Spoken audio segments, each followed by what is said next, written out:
Chief justice of India justice D Y Chandrachud గారి పదవీ కాలం November 10వ తారీఖుతో ముగుస్తుంది. అఫీషియల్ గా ఈ రోజే ఆయన లాస్ట్ వర్కింగ్ డే.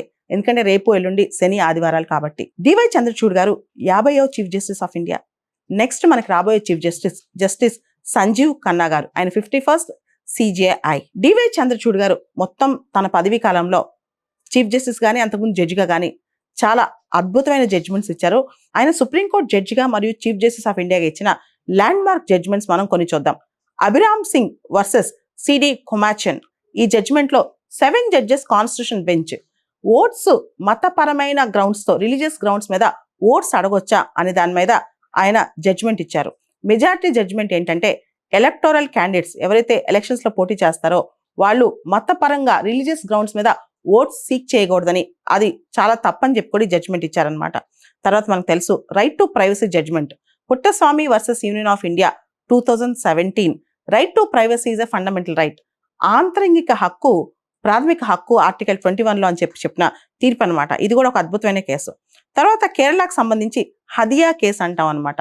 హదియా కేసు ఇది ఏంటంటే ఒక అమ్మాయి మతం మార్చుకుని హిందూ మతంలోంచి ఆవిడ ముస్లిం మతంలోకి వెళ్ళి ఒక ముస్లిం వ్యక్తిని పెళ్లి చేసుకున్న కేసు అనమాట. దీనిలో కూడా తన హక్కుని, తన personal choice, marriage is a personal choice అని చెప్పేది వ్యక్తిగత స్వేచ్ఛ విషయంలో ఆయన సపోర్ట్ చేస్తూ జడ్జిమెంట్ ఇచ్చారు. ఆ తర్వాత government of NCT of Delhi versus Union of India. National capital territory of Delhi versus Union of ఇండియాలో లెఫ్టినెంట్ గవర్నర్ CM మధ్య సందిగ్ధం. ఢిల్లీ ప్రభుత్వానికి లెఫ్టినెంట్ గవర్నర్ కి మధ్య పవర్ డైనమిక్స్ విషయంలో lieutenant governor is bound by the chief ministers advice and cannot act independently. Lieutenant governor chief ministers and council of ministers advice లోనే పనిచేయాలనే దాని మీద అద్భుతమైన జడ్జిమెంట్ ఇచ్చారు. ఆ తర్వాత Romila Thapar versus Union of India case 2018. ఈ కేసులో కూడా దీన్నే భీమా కొరగాం కేసు అని కూడా అంటారు. హ్యూమన్ రైట్స్ గురించి ఆయన చక్కటి జడ్జిమెంట్, ముఖ్యంగా ఆర్టికల్ 19, ఆర్టికల్ 21 ఉటంకిస్తూ దీన్ని ఎవరూ తీసేయలేరని చెప్పి ఇంపార్షియల్ ప్రోబ్ ఉండాలని చెప్పి కూడా జడ్జిమెంట్ ఇచ్చారనమాట. ఆ తర్వాత Navtej Johar versus Union of India. దీనిలో సెక్షన్ 377 ఆఫ్ IPC ఏదైతే అన్యాచురల్ అఫెన్స్, అసహజమైన నేరాలు ఉన్నాయో వాటికి సంబంధించి అంటే గెస్బియన్, బైసెక్షువల్, ట్రాన్స్జెండర్ రిలేషన్షిప్స్ అవి శిక్షార్హం కాదు. Section 377 to the extent of LGBT rights is unconstitutional అని చెప్పి, అంటే అసహజమైన నేరాలకి శిక్ష వేయకూడదు, ముఖ్యంగా LGBT రైట్స్ ని ప్రొటెక్ట్ చేస్తూ వచ్చిన జడ్జిమెంట్ అనమాట. అదే historic judgement Navtej Johar versus Union of India 2018. ఆ తర్వాత మనం చూస్తే Joseph shine versus Union of India. Adultery అనేది క్రైమ్ కాదు. It can be a ground for divorce, it can be a ground for civil wrong. Adultery అనేది మీదట నేరం కాదు, దానివల్ల డైవర్స్ ఇవ్వచ్చు. ఒక భార్య అడల్టరీకి పాల్పడితే భర్త డైవర్స్ ఇవ్వచ్చు, కానీ బయట వ్యక్తి ఎవరైతే భార్యతో అక్రమ సంబంధం కలిగి ఉన్నాడో అతనికి శిక్ష వేయకూడదని చెప్పిస్తూ just because of marriage equal partnership and dignity అనేది మహిళ కోల్పోదు, మహిళకి సమానమైన హక్కు ఉంది, మనం ప్యాట్రియార్కికల్ మైండ్ సెట్ తో ఉండకూడదని చెప్పిన జడ్జిమెంట్ అనమాట Joseph shine versus Union of India. అదేవిధంగా Young Indian Lawyers Association versus State of Kerala 2019. దీన్నే శబరిమల కేసు అంటాం. శబరిమలలో అన్ని వయసున్న మహిళలు శబరిమల టెంపుల్లోకి ఎంటర్ అవ్వచ్చని ఇచ్చిన జడ్జిమెంట్ అనమాట.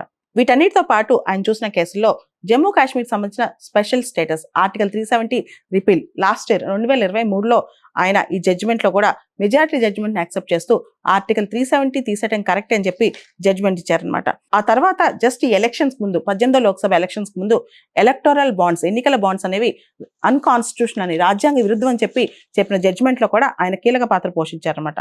ఇలా చాలా చక్కటి judgements, jurisprudence, human rights, women rights, child rights, ఇట్లా అనేక అంశాలు రాజ్యాంగాన్ని ప్రొటెక్ట్ చేయడంలో, రాజ్యాంగ భద్రతని ప్రొటెక్ట్ చేయడంలో జస్టిస్ డివై చంద్రచూడ్ గారు తన పాత్ర పోషించారు. అయితే చీఫ్ జస్టిస్ ఆఫ్ ఇండియాగా రిటైర్ అయిన తర్వాత అవకాశాలు ఏమి ఉంటాయి? ముఖ్యంగా మన రాజ్యాంగంలో ఆర్టికల్ 124 క్లాస్ 7 ప్రకారం CJIగా ఒక వ్యక్తి రిటైర్ అయిన తర్వాత లేదా సుప్రీంకోర్టు జడ్జిగా రిటైర్ అయిన తర్వాత వాళ్ళు రిటైర్ అయిన తర్వాత ప్రాక్టీస్ చేయడానికి లేదు. భారతదేశంలో వేరే కోర్టులో ప్రాక్టీస్ చేయడానికి లేదనమాట. సాధారణంగా రిటైర్ అయిన చీఫ్ జస్టిస్లు వాళ్ళందరూ కూడా నేషనల్ హ్యూమన్ రైట్స్ కమిషన్ కానీ, నేషనల్ గ్రీన్ ట్రిబ్యునల్ కానీ ఇలాంటి వాటిలో, లేదా ఆర్బిట్రేషన్, మీడియేషన్ వీటిలో వర్క్ చేస్తుంటారు, లేదా అకాడమిక్ ఇన్స్టిట్యూషన్స్ లో వాళ్ళకున్న నాలెడ్జ్ పంచుతూ ఉంటారనమాట. కొన్ని సందర్భాల్లో అయితే రాజ్యసభకి ఎంపీగా, ఉదాహరణకి రంజన్ గొగోయ్ అనే chief justice of India retire అయ్యాక రాజ్యసభ ఎంపీగా నామినేట్ అయ్యారు. కొన్నిసార్లు గవర్నర్లుగా కూడా నామినేట్ అవుతున్నారు. ఉదాహరణకి జస్టిస్ సదాశివం. అట్లా రిటైర్ అయిన తర్వాత వాళ్ళకి చాలా అవకాశాలు అయితే ఉంటాయి, కానీ సుప్రీంకోర్టులో, హైకోర్ట్స్లో, ఇతర కోర్ట్స్లో ప్రాక్టీస్ చేయడానికి అయితే లేదు లాయర్స్గా. ఇది ఆర్టికల్ 124 క్లాస్ 7 బ్యాన్ చేస్తుంది అనమాట.